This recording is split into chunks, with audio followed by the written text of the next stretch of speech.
and welcome to Watch Yourself George, or Watch Yourself Jorge, depending on how the hell you want to pronounce my name. Though, today we're dealing with a fairly contentious topic. I'm going to explain to you why Hublot isn't a complete and utter garbage fire, only a bit of a garbage fire.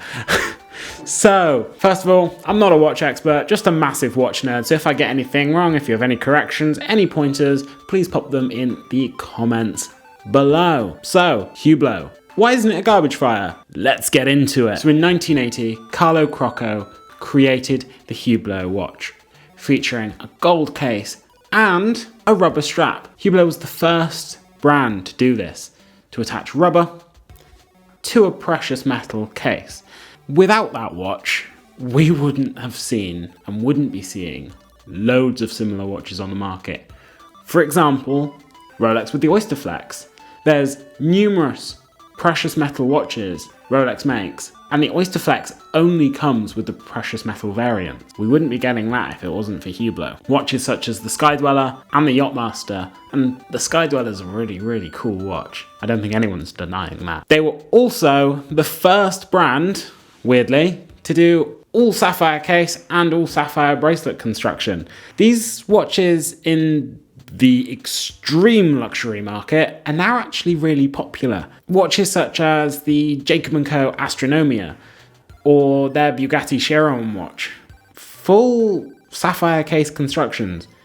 And no one's saying they're not cool watches. I mean, they're gaudy as absolute hell. They're massive, they're more art pieces than watches, but they're really cool, and Hublot paved the way for those. Number 3 on the list of firsts that Hublot did was a coloured ceramic watch. Some of the most sought after watches in the world, and of the last few years, were coloured ceramic watches. All we have to do is look at that blue ceramic AP Royal Oak that Ed Sheeran's worn.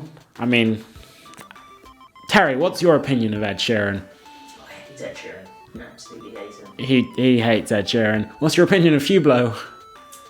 Well, I don't really know, to be honest. Everyone tells me it's terrible. Everyone tells them it's terrible. I'm here to set the record straight. They're only a little bit terrible, not absolutely terrible. Hublot have really created a massive niche for themselves. It's really cool to see. Possibly their greatest contribution was to bring a whole new fan base to the watch space. They did this by catering and looking at sports that no other watch brands were looking at. Other watch brands were looking at the tennis, like Wimbledon being sponsored by Rolex. They were looking at motorsports, which has always had really close affiliations to watchmaking. And even golf. Hublot went, no, shit's wanky. And they sponsored the football. They sponsored boxing.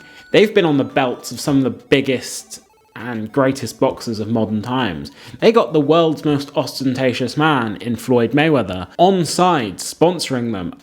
And maybe that's not the best way to advocate for a brand, but it really shows how different Hublot's approach is. Whether you love them or hate them, they've really brought in a different subset of fans, and I think that's good for all watch fans. It's a real shame that Hublot is now known for really ugly, gaudy designs that have ripped off both AP, when you talk about ripping off the Royal Oak with the porthole design, even though Hublot actually means porthole in French, and they've ripped off Richard Mille with the Spirit of the Big Bang. It's a real shame because Hublot has, as I've explained, been innovative, but yeah, they have clearly ripped people off in modern years. On the topic of Richard Mille, I give Hublot a lot of credit for inspiring the creation of Richard Mille as a brand. Richard Mille will and do undoubtedly do everything more creatively, with, I think, better design and better functionality and some real genuine beauty in their products, just to get ripped off by Hublot with the Spirit of the Big Bang. But whatever you think of Hublot, you need to respect their contribution to modern watchmaking and the modern industry. Hublot and Richard Mille have very similar demographics. They're both very, very nouveau riche. They're worn on the wrists of lots of music artists, lots of sportsmen, but Richard Mille is just very, very elevated. Hublot really set a new standard and brought in a whole new fan base with a completely different mindset and a completely different class. I've got to say though, one more brand to compare Richard Mille with is Zenith. Zenith is another brand within the LVMH family, much longer history, much more storied brand with more artisanal watchmaking, all in-house movements compared with Hublot, which we'll talk about in another video, I assure you. And Zenith comes across as a brand with a similar design language to Hublot.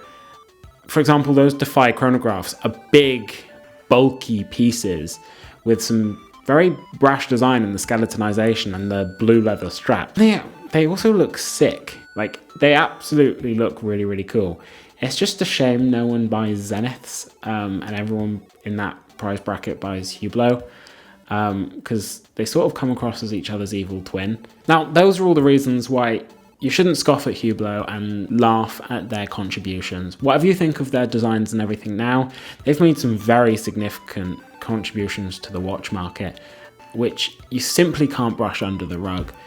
Let me know what you think in the comments down below. And don't worry, there is going to be a part 2 coming where I talk about why Hublot absolutely fucking sucks balls. But I have touched on some of those points today. So don't forget to like and subscribe and leave a comment down below. It really, really does help us out. And see you later.